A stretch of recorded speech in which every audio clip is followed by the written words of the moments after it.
कैसी कथा है ये? राम कथा शशि किरण समाना। ये जो भगवान की कथा है, राम कथा का मतलब है भगवत कथा। जो राम जी की कथा है, जो भगवान कृष्ण जी की कथा है, जो भगवत चर्चा है, वो कैसी है? कहा शशि किरण समाना। शशि किरण मतलब चंद्रमा के किरणों की तरह। अब चंद्रमा की किरणें क्या है?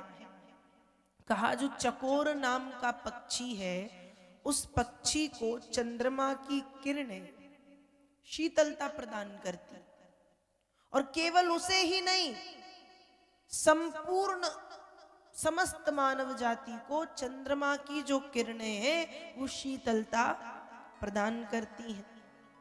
वैसे ही जो संत जन इस राम कथा रूपी चंद्रमा की किरणों को ग्रहण करते हैं जीवन में, संत चकोर करहि जहि पाना। जैसे चकोर पक्षी चंद्रमा की किरणों को देखता रहता है, वैसे ही जो संत जन है वे इस राम कथा रूपी चंद्र किरणों का पान करते रहते हैं। और एक बार नहीं भैया, अनेक बार, बार बार, बहुत बार, जब मिले, जैसे मिले, जहां अवसर प्राप्त हो, पहुंच जाते हैं इस राम कथा का रसपान, भगवत कथा का रसपान करने के लिए। ये भगवत कथा है बड़ी मीठी, अद्भुत है ये कथा। तो आज कथा का है कौन सा दिन? चौथा दिन। चतुर्थ दिवस की पावन बेला में हम प्रवेश कर चुके हैं। कल आप सभी ने बहुत से सुंदर प्रसंगों को सुना है, भगवान की भक्ति के महत्व को समझा है। ध्रुव जी ने भक्ति करके प्राप्त किया, प्रहलाद ने भक्ति करके प्राप्त किया, अजामिल ने भी भक्ति करके प्राप्त किया, भरत जी ने भी भक्ति करके प्राप्त किया। यही सुना था ना कल, भक्ति, भक्ति का महत्व। छोटा सा बालक प्रहलाद तपस्या करके प्राप्त करता है भक्ति। तो भगवत प्राप्ति का भक्ति एक सरलतम मार्ग है, बहुत सरल मार्ग। आप भक्ति करो, भगवान की प्राप्ति अति शीघ्र होगी, अति शीघ्र। बस आप भक्ति करो। और ध्यान रखिएगा, कई लोग सोचते हैं कि हम भक्ति करेंगे तो हम दुखी नहीं होंगे। तो ये बिल्कुल मत सोचिएगा कि भक्ति करोगे तो दुख नहीं आएगा। हो सकता है भक्ति करो तो पहले से ज्यादा दुख मिलने लगे, बिल्कुल पक्की बात है। एक बार की बात है, महाराज युधिष्ठिर भगवान कृष्ण से कहते हैं, हे ठाकुर जी, यदि देखा जाए तो हम तो पूरी तरह से आप पर निर्भर हैं, हम तो पूरी तरह से आप पर आश्रित हैं, तो हमारे जीवन में तो दुख आना ही नहीं चाहिए, क्योंकि हम अपने जीवन का हर एक निर्णय आपसे पूछ करके लेते हैं। उसके बाद भी हे कन्हैया, हमारे जीवन में इतने कष्ट क्यों? हमें जलाने की कोशिश की गई, लाक्षागृह का अग्निकांड, हमें भोजन में विष मिलाकर के मारने की कोशिश की गई, हमारी पत्नी को भरी सभा में निर्वस्त्र किया गया, भरी सभा में निर्वस्त्र किया गया, और ना जाने क्या क्या क्या क्या कष्ट हमें दिए गए, हमें अज्ञातवास भोगना पड़ा। ये ऐसा क्यों? तो भगवान कहते हैं, हे महाराज युधिष्ठिर, यही मेरी भक्ति का प्रथम सूत्र है, जिसके ऊपर मैं विशेष कृपा करता हूं।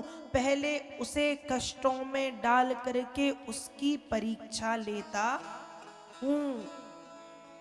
तो ध्यान रखिएगा, भक्ति कर रहे हैं आप और भक्ति करते समय ज्यादा दुख आ रहे हैं, ज्यादा परेशानियां आ रही हैं, मतलब ईश्वर आपकी परीक्षा ले रहे हैं। दूसरी बात, मैंने कल भी आपसे बताया था कि व्यक्ति को अपने किए हुए कर्मों का फल तो भोगना पड़ता है। आप भक्ति करें या भजन करें या तीर्थ यात्रा करें या कुछ करें, तो जो कर्म हमने किए हैं उन कर्मों का फल हमको यहीं पर भुगतना पड़ता है।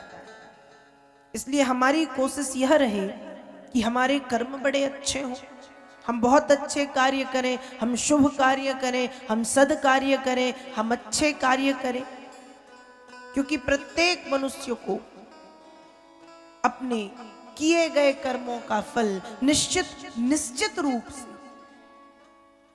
यहीं पर भुगतना पड़ता है। श्रीमद् भागवत जी के अंतर्गत एक कथा आती है। एक समय की बात है, इंद्र तीनों लोगों के राजा बने, और जब इंद्र तीनों लोगों के राजा बने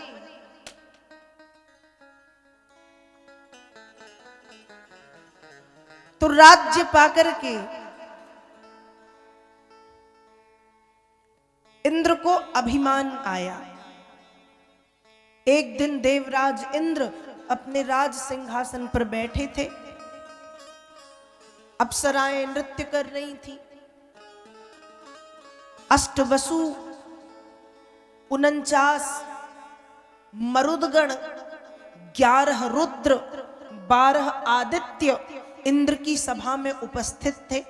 वेद व्यास जी लिखते हैं, इंद्र स्त्री भुवनेश्वरियो मधोलंघित सत्पथा मरुदभिर्वसुभिरुद्रै आदित्यैरिभुभिर्नृपो। इंद्र की सभा में कौन? कहा 49 मरुदगण, 8 वसु, 11 रुद्र और 12 सूर्य, सब बैठे। अप्सराएं नृत्य कर रही हैं और इंद्र उस नृत्य का आनंद ले रहा था। और इसी समय क्या हुआ, देवगुरु बृहस्पति सभा में पहुंच गए। बृहस्पति कौन है? देवताओं के गुरु। और देखिए महाराज, गुरुदेव के आने पर शिष्य को खड़ा हो जाना चाहिए और साष्टांग दंडवत होके गुरुदेव को प्रणाम करना चाहिए। चलो इंद्र ने ये नहीं किया, कोई बात नहीं, साष्टांग दंडवत होके प्रणाम नहीं किया, खड़ा होके तो प्रणाम कर देता कि प्रणाम गुरुजी।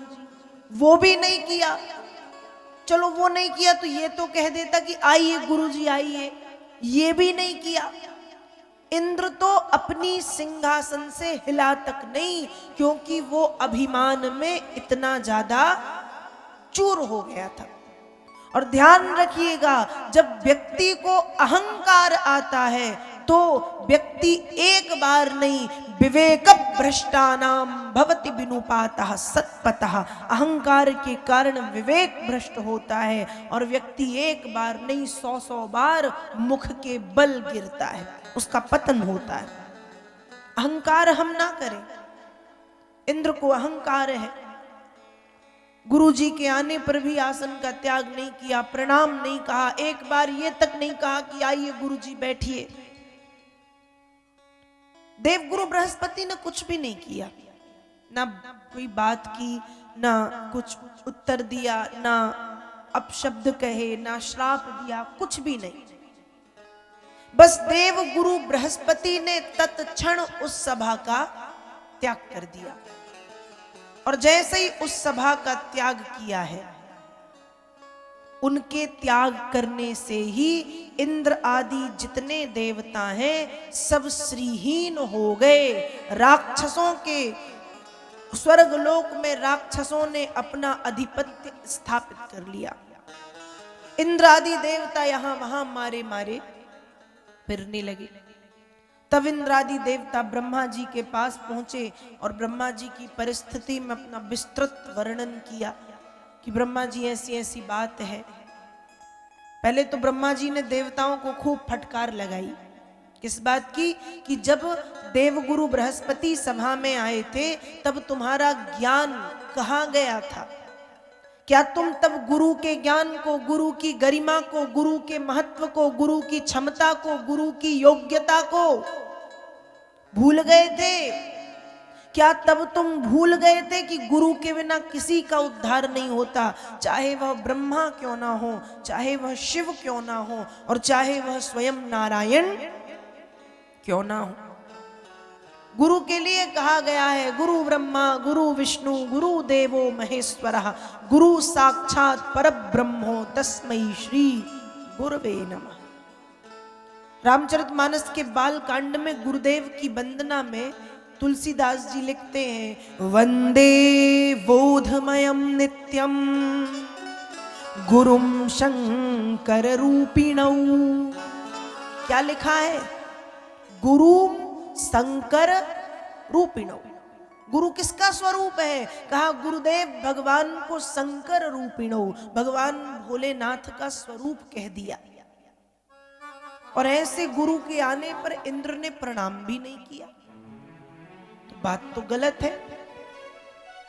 कहा तुम उस समय गुरु की महिमा गुरु की क्षमता को क्यों भूल गए?